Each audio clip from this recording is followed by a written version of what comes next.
Welcome to another edition of the Crimson Creed podcast. I'm Sam, here with Chris. Chris, how's your Thursday night going? Catch any of the Thursday night football game? I did. I'm going up against you in fantasy this week, and I decided to start Debo Samuel over Puka Nakua.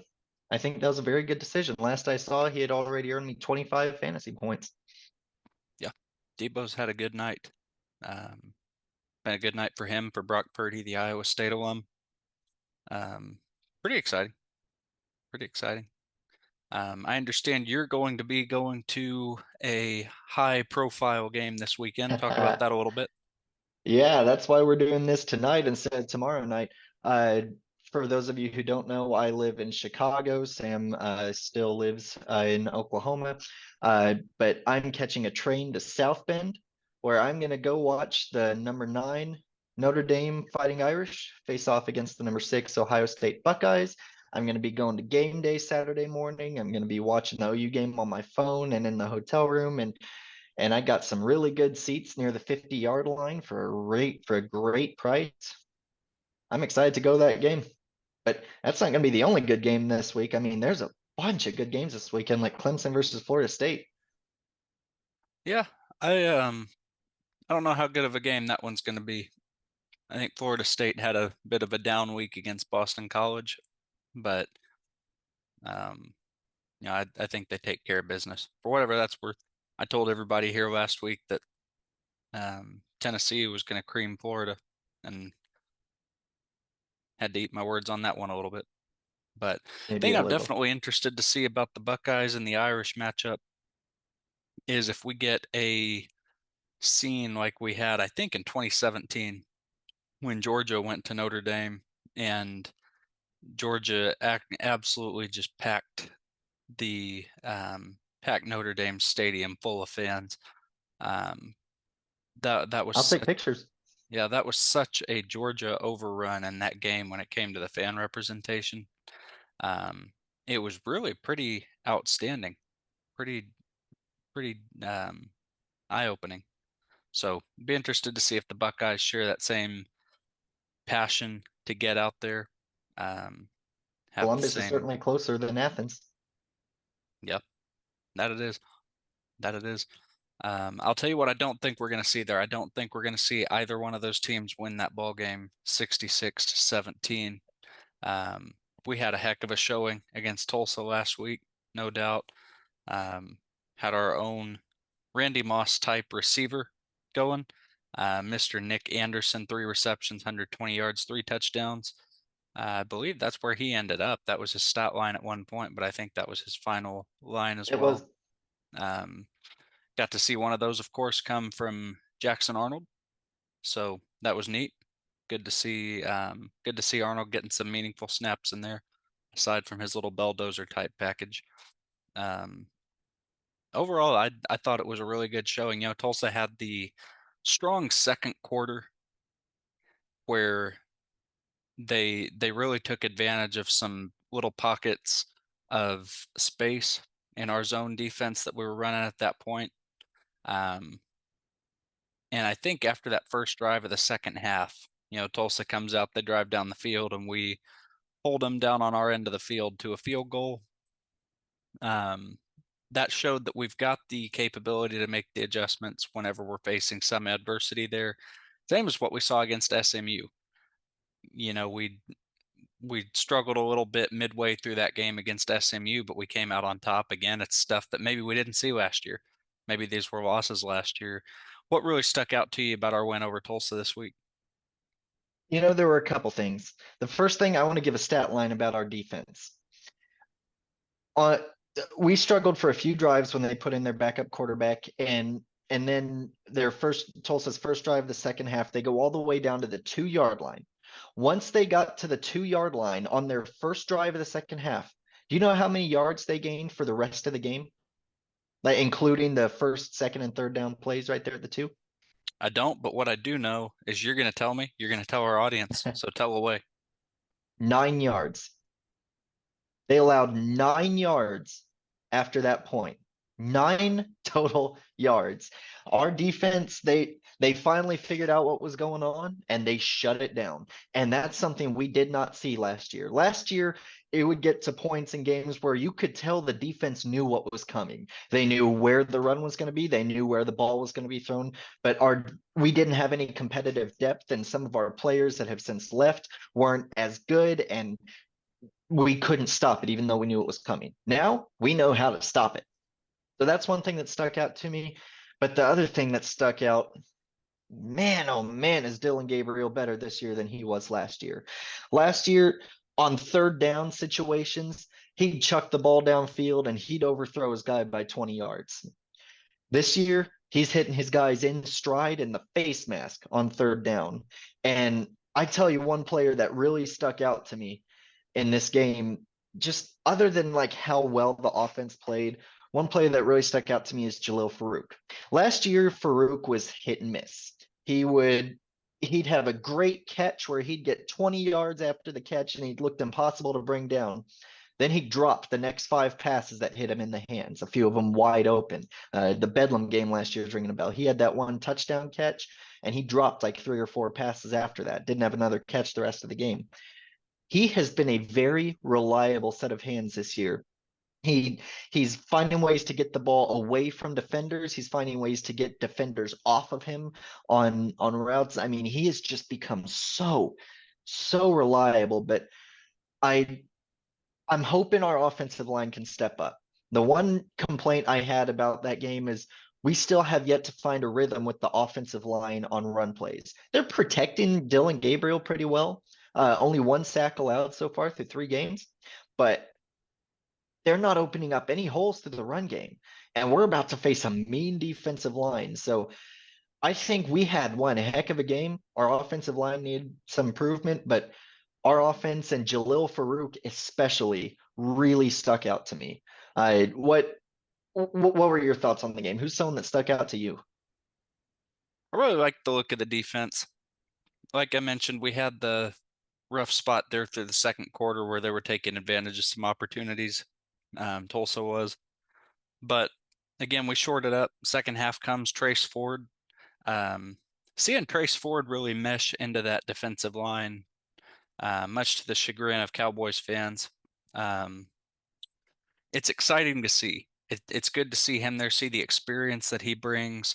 Whatever the adjustments were that came through after that first drive of the second half, they stuck. They clearly resonated with Trace Ford. Yep.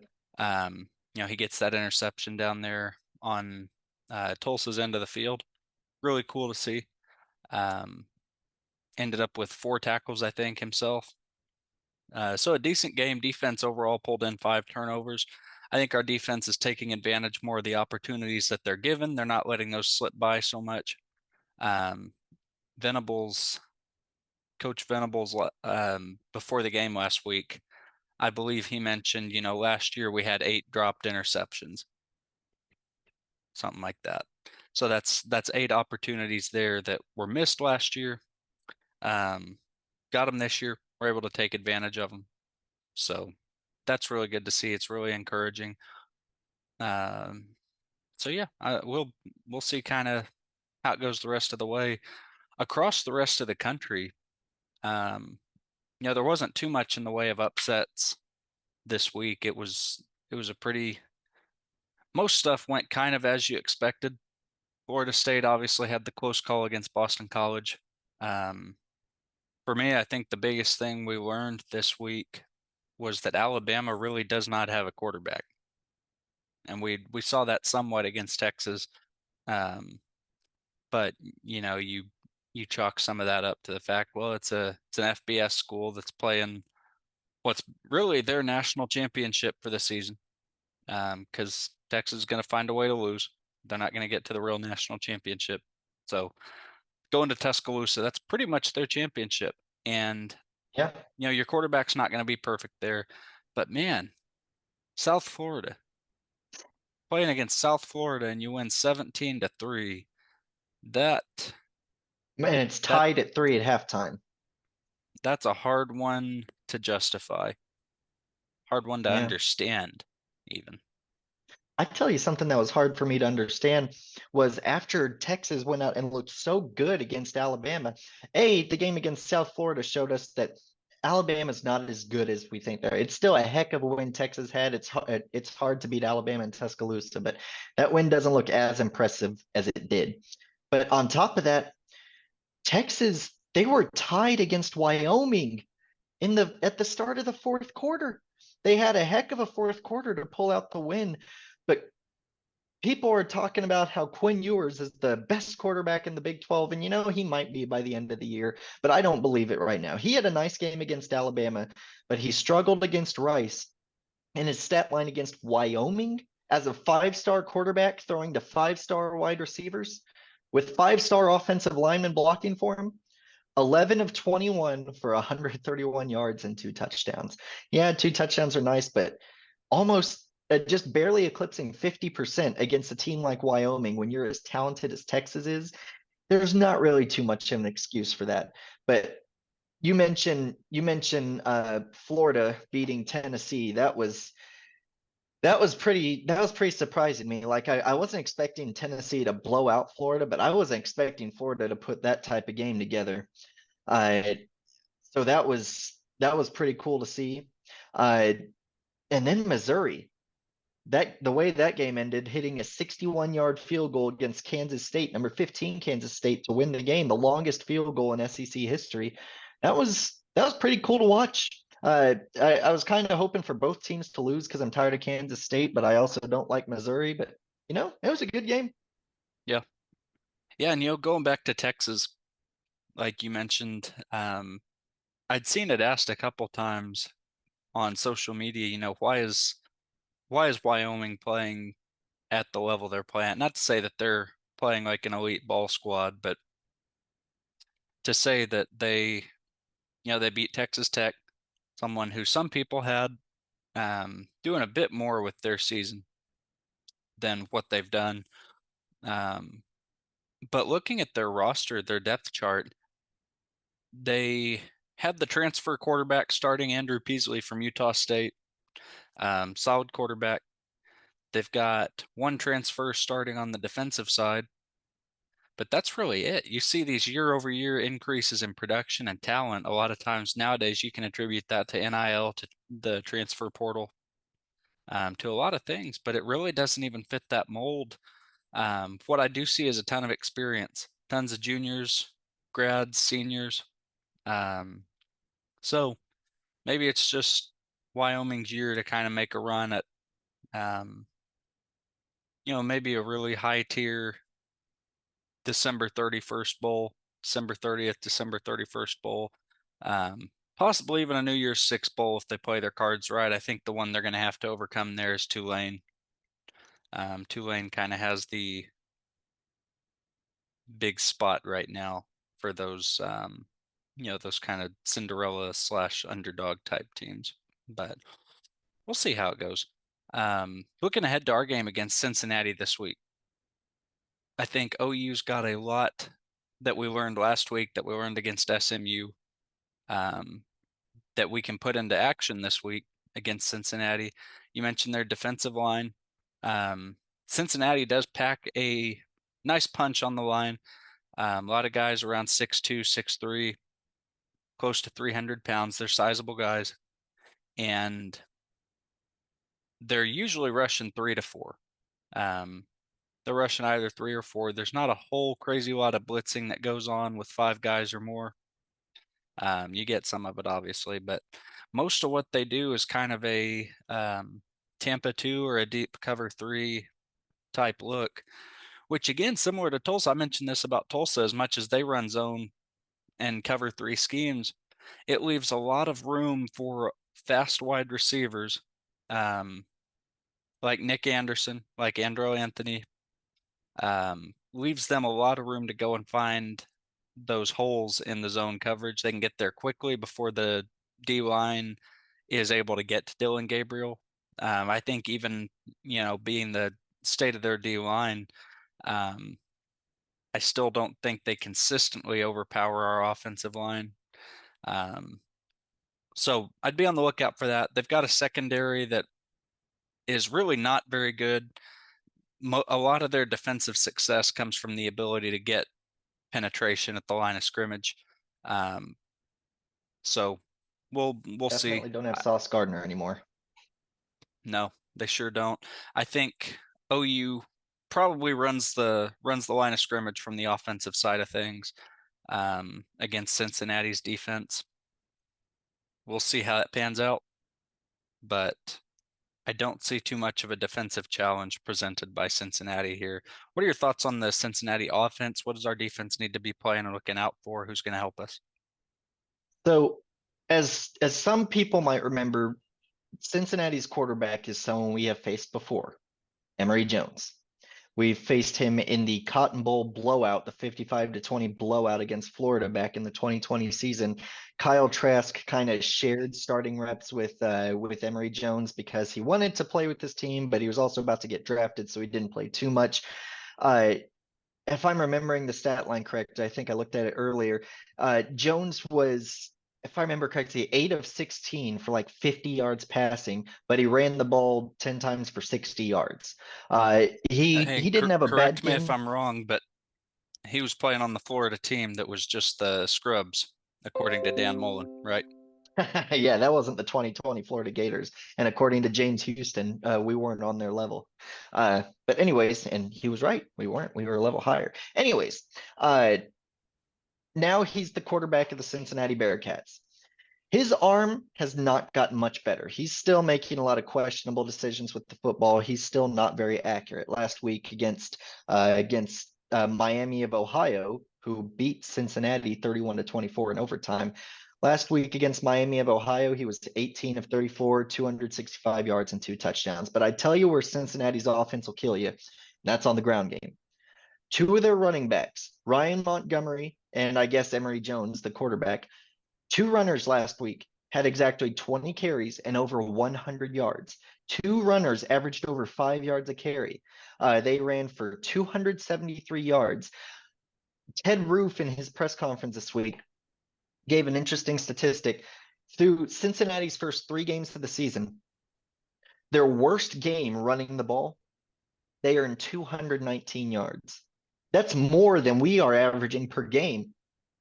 And that's their worst game of the season. They have a good offensive line.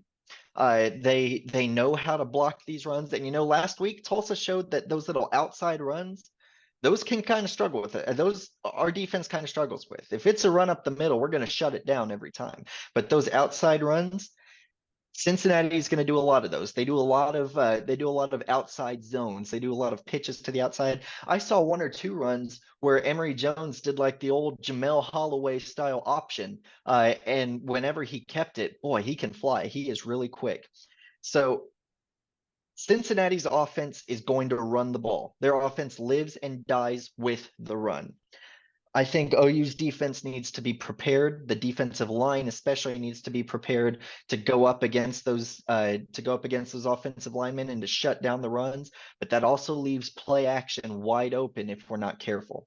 So and the 2 touchdowns we gave up last week were wide open touchdowns. So we need to be careful there because that Cincinnati offense, that's a really good offense. That is a really good offense, but that leads me to a goal that I want to see OU accomplish. I have a video here that I want to show you. I put it together this week. It's a comparison of the 2022 Oklahoma defense and the 2023 Oklahoma defense, because we're 3-0 this year and our defense is looking great, like we were saying last year when we only allowed 30 points in the first 3 games. And it's triggered a lot of people around the country to say, well, what's the difference between this year and last year? You were saying all this last year. Watch this video, and I will tell you what is different. For Nebraska, and they'll hand it off. No room for Anthony Grant. He goes backwards, trying to reverse his field. Does, but is still tracked down. I love the swarming defense. I'd expect the Oklahoma Sooners to bring pressure here. They're showing pressure. They bring pressure, and the ball handed off, and Stutzman almost took the handoff himself. That is a suffocating defensive play we saw there by Danny Stutzman. Last year, there were problems early in the season that we couldn't tell. And both of those were at the same point. Both of those were in the second quarter of the third game of the season. And in one of them, the Nebraska running back breaks 5 tackles before someone finally tracks him down. It is a tackle for a loss, but we should have brought him down so much earlier. And then you look at the clip right there against Tulsa. Danny Stutzman gets penetration. He doesn't need any help. He gets a good running back and he throws him to the ground one-on-one in somewhat open field, if you want to call it that. That's what I want to see OU accomplish against Cincinnati. That level of tackling, and I'm sure you're going to have a comment of it being a defensive line, Sam. That level of tackling is what we need to dominate teams like Cincinnati. Yep. Tackling's going to be huge. I think you're right. I think seeing the improvement year over year in the one-on-one tackling capability of our defense is big. And I think Danny Stutzman too has really transformed from last year, even He's a off the monster. field. He seems to have a lot more leadership that he wields with the defense. And I think that's really cool to see. I think it's definitely a product of the coaching there. I think if I had to pick one thing to see us accomplish, I can't keep it simple. I can't give you one thing. I'm going to give you two things.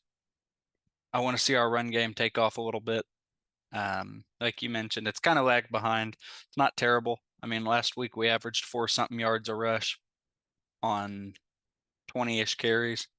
So not terrible, but it can be a lot better, especially with the depth that we have back there at the running back position. So I want to see that really take off. And I want to see our secondary shore up some of the gimme passes that we saw kind of can get us in rapid succession. We saw that against Tulsa. So that's what I'm looking for. I'm seeing a 52-20 final score in favor of the Sooners up in Cincinnati. What's your prediction? Defensively, we're on the same page. I predicted 20 points for Cincinnati as well. But Cincinnati has a mean defensive line, a mean defensive line. And Jeff Levy has shown that he wants to run the ball first. The way our offensive line has struggled with establishing the run game and our running backs have struggled breaking tackles, I think that's going to cause us to stall out on quite a few drives. I think we're going to end up pulling away, especially once we start taking advantage of those slower and smaller defensive backs. And I think we are going to really see the passing game explode once we start leaning on it. I have a score prediction, 38-20, Oklahoma. I like it. I like it. Looking to the rest of college football real quick. We talked about the Ohio State Notre Dame game a little bit. The other one that sticks out to me is the Texas and Baylor game. Seems like a kind of a surefire win for Texas going in as a 14-point favorite into Waco, where Dave Aranda is 1-2 in his 4th season now.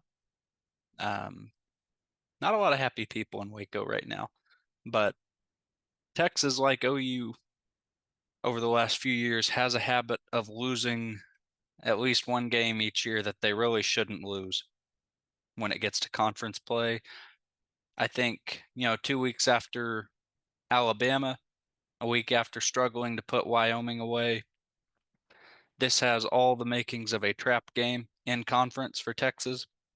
So I'm interested to see that one. I'm not going to go so far as to say that Baylor pulls this one out, but I am going to say this is going to be an interesting one to watch alongside that Ohio State and Notre Dame game.